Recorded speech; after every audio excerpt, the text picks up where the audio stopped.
अस्सलामुअलैकुम। पिछली वीडियो में मैंने बताया था कि सॉफ्टवेयर इंजीनियरिंग क्या होता है, ये ज़रूरी क्यों है और कंप्यूटर साइंस और सॉफ्टवेयर इंजीनियरिंग में फ़र्क क्या है। इन दोनों का डिफरेंस मैंने बताया था डिटेल में। आज की इस वीडियो में मैं बताऊंगी कि सॉफ्टवेयर क्राइसिस क्या होता है, कैसे सॉफ्टवेयर इंजीनियरिंग के टर्म सॉफ्टवेयर क्राइसिस से निकली। लेकिन उससे पहले आप मेरे चैनल को सब्सक्राइब कर दें ताकि आगे आने वाली वीडियोज़ आपको आसानी से मिल सकें। What is software crisis? Computer system early 50s में नया नया था, बहुत कम इस्तेमाल होता था, इसका इस्तेमाल लिमिटेड था। साइंटिफिक एप्लीकेशंस या मर्दमशुमारी की हद तक इसका इस्तेमाल था। लेकिन 1960s में बहुत तेज़ी से इम्प्रूवमेंट आई हार्डवेयर में। नए हार्डवेयर ज़्यादा पावरफुल थे 1950s के कंप्यूटर्स के मुकाबले में। अब इन पावरफुल हार्डवेयर से ये हुआ कि कॉम्प्लेक्स और पावरफुल सॉफ्टवेयर बनने लग गए। लेकिन यहाँ मसला आ गया। वो क्या? इन कॉम्प्लेक्स सॉफ्टवेयर को लिखना मुश्किल हो गया। वो टूल्स और टेक्निक जो कि पहले यूज़ किए जाते थे, अब वो कॉम्प्लेक्स सॉफ्टवेयर पर एप्लीकेबल नहीं हो रहे थे। इस चीज़ को अगर मैं मिसाल से वाज़े करूँ तो एक आदमी है जिसने गांव में एक हट बनाया है, ठीक है। उसको शुरू में मुश्किल हुई, लेकिन उसने एक कहीं ना कहीं से कैसे ना कैसे उसने हट बना लिया, ठीक है। उसको शुरू में जो उसने पहला हट बनाया उसको टाइम भी लगा होगा और उसको मेहनत भी लगी होगी सोचने में, या जैसे मर्जी उसने हट बना लिया।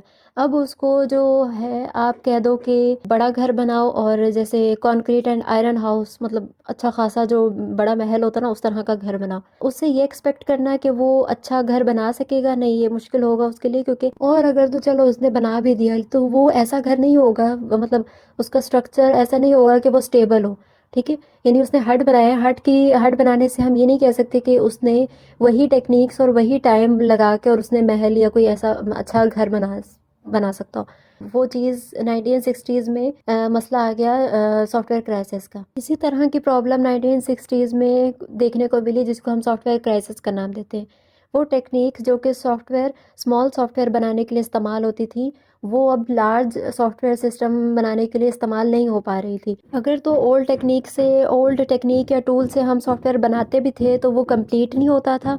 ज़्यादातर ये होता था कि वो डिलीवर ही सॉफ्टवेयर लेट होता था, या वो प्रोजेक्ट ऐसा होता था कि वो ओवर बजटेड हो जाता था, या फिर वो ऐसा होता था कि उन टेक्निक से क्या होता था कि वो रिलायबल नहीं होता था सॉफ्टवेयर। यानी कि उससे जो काम लेना चाहिए, जिससे जो हम एक्सपेक्ट कर रहे होते हैं कि वो काम हमें आउटपुट देगा, वो एक्सपेक्टेड रिजल्ट नहीं होता था उसका। तो ये सारी प्रॉब्लम्स फेस करने को मिल रही थी जब सॉफ्टवेयर क्राइसिस 1960s में आया था। इस चीज़ को मद्देनज़र रखते हुए 1960 में कॉन्फ्रेंस हुई जिसमें सॉफ्टवेयर क्राइसिस को डिस्कस किया गया, मेजर इश्यूज डिस्कस किए गए।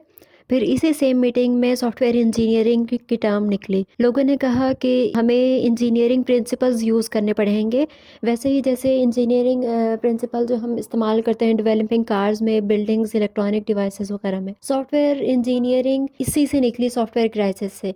तब जब लोगों ने कहा कि पुरानी टेक्निक्स को हम इस्तेमाल नहीं कर सकते हैं कॉम्प्लेक्स सॉफ्टवेयर बनाने के लिए। इस चीज़ से एक और रिजल्ट निकला कि लोगों ने रियलाइज़ कर लिया कि कोडिंग जो है वो सिर्फ लाजमी नहीं है। मोर कॉम्प्लेक्स सॉफ्टवेयर एप्लीकेशंस के लिए पहले ये समझा जाता था ना कि कॉमन थी ये चीज़, लोगों का ये ख्याल था कि कोडिंग जो है वो ज़रूरी है, वही सफिशिएंट है।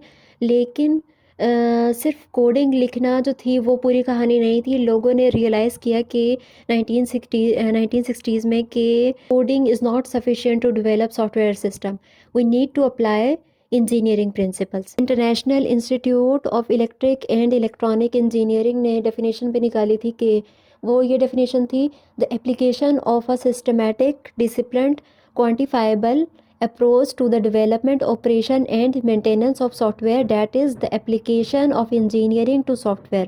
और एक और एप्लीकेशन थी जो कि आयंस सोमर वैली ने लिखी थी, कि वो भी सॉफ्टवेयर इंजीनियरिंग की डेफिनेशन थी: all aspects of software production. Software engineering is not just concerned with the technical process of software development, but also with the activities such as software project management and with the development of tools, method, theories to support software production. इन दोनों definition से ये पता चल जाता है कि software is not just about writing a code.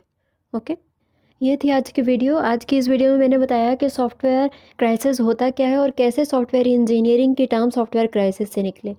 आगे हम पढ़ेंगे सॉफ्टवेयर इंजीनियरिंग की प्रॉपर डेफिनेशन क्या होती है, कौन कौन से स्टेप्स आते हैं इसमें, एक अच्छा सॉफ्टवेयर बनाने के लिए क्या-क्या चीज़ें होनी चाहिए, जैसे वो रिलायबल होना चाहिए या गुड क्वालिटी होना चाहिए, ये सारे मैं पॉइंट्स आपको बताऊँगी आगे आने वाली वीडियोज़ में।